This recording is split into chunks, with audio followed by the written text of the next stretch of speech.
Laptop भाई ऐसा चाहिए कि गेमिंग भी हो जाए, एडिटिंग भी हो जाए और ना बजट में भी आ जाए। i3 में गेमिंग हो सकती है, क्या पता, देख पूछना पड़ेगा। उसमें ग्राफिक कार्ड इंपॉर्टेंट है, नहीं है यूएचडी ग्राफिक। अरे ये क्या भाई। हेलो गाइस, आपका स्वागत है 05 कॉमेडी हाउस के यूट्यूब चैनल पर। और अभी मेन क्वेश्चन, लैपटॉप पहले तो मैं आपको बता दूं कई प्रकार के होते, कई ब्रांड्स के होते, हम सबको पता है, अलग अलग ब्रांड के, अलग अलग टाइप्स के, अलग अलग पोर्ट, अलग अलग यूएचडी ग्राफिक्स, अलग अलग एनवीडिया के आ रहे हैं, इंटेल के, अब तो अल्ट्रा चिप भी आ चुकी है। तो अब कहाँ डिफरेंस आ रहा है। चलो सबसे पहले हमारे जो सब्सक्राइबर उन्होंने कमेंट किया कि उन्होंने एक इंटेल जो लेमो का आइडल स्लिम पैड लेना है। तो उन्होंने, अब हम इसको, उन्होंने हमें कैटेगरी नहीं बताई किस प्राइस में है, तो अभी हम इसके बिल्कुल बजट फ्रेंडली लेके चल रहे हैं। अब अभी हम इसका प्राइस देखा, वो 32,000। हम आपको डिस्क्रिप्शन में इसका लिंक भी प्रोवाइड करेंगे साथ में, अगर बाई चांस लेना है। अब रिकमेंडेशन देख लेते हैं क्या क्या है। फर्स्टली मैं आपको इसकी थोड़ी बहुत कॉन्फ़िगरेशन बता देता हूँ। तो भाई के अंदर है इंटेल का i3 प्रोसेसर। इंटेल का i3 भाई, अब तो i9 चल रहा है, अल्ट्रा चल रहा है, i3 कम है नहीं दोस्तों, डिपेंड करता है आपका काम पर। इसके अंदर i3 12th जनरेशन है। अगर आपको मैं i5 और 7 जनरेशन लैपटॉप दे रहा हूँ ना, तो उसके ऊपर रिकमेंडेशन होती है कि आप i5 7 जनरेशन की जगह i3 12th जनरेशन की तरफ जाओ। लेकिन अब यहाँ पर भी कैच है। कैच किस चीज़ का है? रैम का, यूएचडी ग्राफिक का, और उसके बाद और भी छोटी छोटी चीज़ें हो जाती है जैसे। लेकिन अभी पहले मैं आपको नॉर्मल कॉन्फ़िगरेशन की तरफ लेके चलता हूँ। तो इसका पूरा का पूरा मैप हमारे साइड में या इस साइड में आपको डिस्क्रिप्शन में दिखाई दे रहा होगा कि इसके अंदर i3 तो मैंने आपको बता ही दिया है, 12th जनरेशन का है।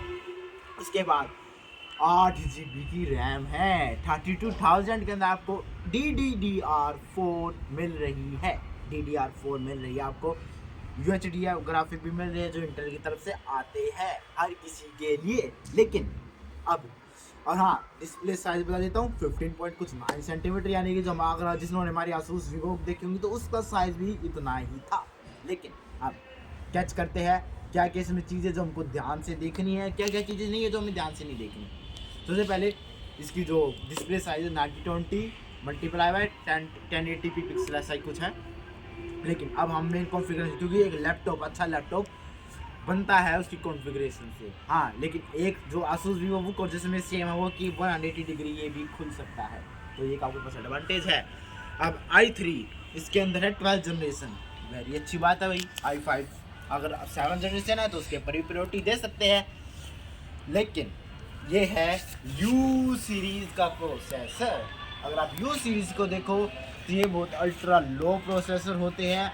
इसके अंदर आपको मिलते हैं 6 कोर, लेकिन 6 कोर के अंदर भी एक चीज़ है जो बहुत ज़्यादा सोचने वाली है।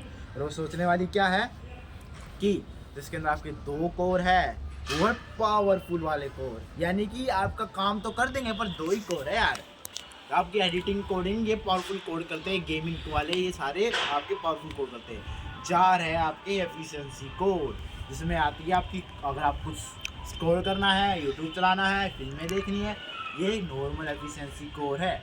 इससे हमें क्या पता चल रहा है कि जो हमारे 2 कोर है वो पावरफुल है, लेकिन उसके बाद भी कुछ ना कुछ कमी रहेंगी। ये अल्ट्रा लो प्रोसेसर है, स्लिम है। स्लिम का मतलब क्या है? देखो दोस्तों, जहाँ पर स्लिम आ जाए ना, समझ लेना उसके थर्मल आप बस एक एवरेज कह के चल सकते हो कि मतलब काम करा देंगे, लेकिन वो नहीं करा पाएंगे जो आप चाहते हो। यानी कि हाई एक्स्ट्राऑर्डिनरी गेमिंग चाहते हो, एडिटिंग कर पाओगे, लेकिन 720 पिक्सल मतलब बस पहली बार तो 1 या 2 लेयर, 1-2 लेयर में ठीक है, मतलब बहुत बेसिक वाली एडिटिंग आप कर सकते हो। कोडिंग, हाँ कोडिंग हो सकती है, ज़्यादा पावरफुल नहीं तो बेसिक लेवल, आप मीडियम लेवल तक कोडिंग ले जा सकते हो, क्योंकि मैंने आप तो कोडिंग को एक्सपीरियंस किया नहीं है, तो इसलिए मैं आपको ज़्यादा इसके ऊपर आपको ज़्यादा कुछ रिकमेंडेशन दे सकता है कि जब तक मैंने इसे खुद एक्सपीरियंस ना किया हो। लेकिन जहाँ तक कि एडिटिंग की बात है, आप 1 या 2 लेयर उससे ज़्यादा नहीं कर पाओगे, और वो भी हाइयर पे नहीं, आपको करनी होगी 4080 पिक्सल पे, 1080 जो पिक्सल होते हैं 1080p, उस पर आप नहीं कर पाओगे रिकॉर्डिंग। गेम्स भूल जाओ दोस्तों प्लीज़, क्योंकि ये i3 है, 12th है, इसमें कोई बात नहीं है, अच्छी बात है भाई। i3 12th में भी चलता है गेम, अगर आपका i3 12th जनरेशन पे है। लेकिन ये नहीं है तो है, तो i3 12th है लेकिन परफॉर्मेंस कोर कम है। उसके बाद आपकी MB जो उसमें क्या चीज़ साइज है वो भी थोड़ा कम है। अब आप आते हैं कि आपको लेना चाहिए नहीं लेना चाहिए। तो दोस्तों अगर आपको बहुत हल्की फुल्की गेमिंग करनी है, ज़्यादा हैवी गेम नहीं खेलने, तो आप बैक इसको ले सकते हैं। अभी इसके प्राइस हिस्ट्री का भी ग्राफ आपको दिख जाएगा। प्राइस हिस्ट्री हमने देखी इसकी, अब तक सबसे लो पे चल रहा है ये 32 पे ऐसा कुछ चल रहा है, और ये इसका सबसे लोएस्ट प्राइस है। आप चाहते हो इस प्राइस रेंज पे इसको ले सकते हो, लेकिन अगर आप चाहते हो कि आप थोड़ा हायर लेवल थोड़ी एडिटिंग करना चाहते हो भाई 2-3 लाइन, तो आप 55 ऐसे कुछ इसके वेरिएंट्स की तरफ जा सकते हैं। तो जो हमारे सब्सक्राइबर हैं, आपकी कमेंट से हमें मोटिवेशन मिलता है, और आपके कमेंट से ही हम बार बार वीडियो बनाते हैं। तो आपसे रिकमेंडेशन है कि अगर आप कुछ स्पेसिफिक लैपटॉप के ऊपर जाना चाहते हो ना, तो आप उसका पूरी या तो हमें लिंक शेयर कर दीजिए आपके चैट के साथ ही, हम उसको पूरा बता देंगे। अभी आपने हमसे पूछा इसलिए हमने आपको बताया कि हाँ इस टाइप का लैपटॉप है, हमने इसको बजट नहीं मान के चला कि हम बजट के हिसाब से चलते हैं। तो बजट के हिसाब से अभी हमने ये देखा है। अगर आपको लगता है नहीं भाई मैं ये लैपटॉप में ये वाला रिकमेंड करवाना पूछना चाहता था, तो आप आज ही आप हमारे पास वो लिंक भेज दीजिए, कल ही हम इसके लिए कोई वीडियो अपलोड कर देंगे। तो थैंक यू दोस्तों, जय हिंद।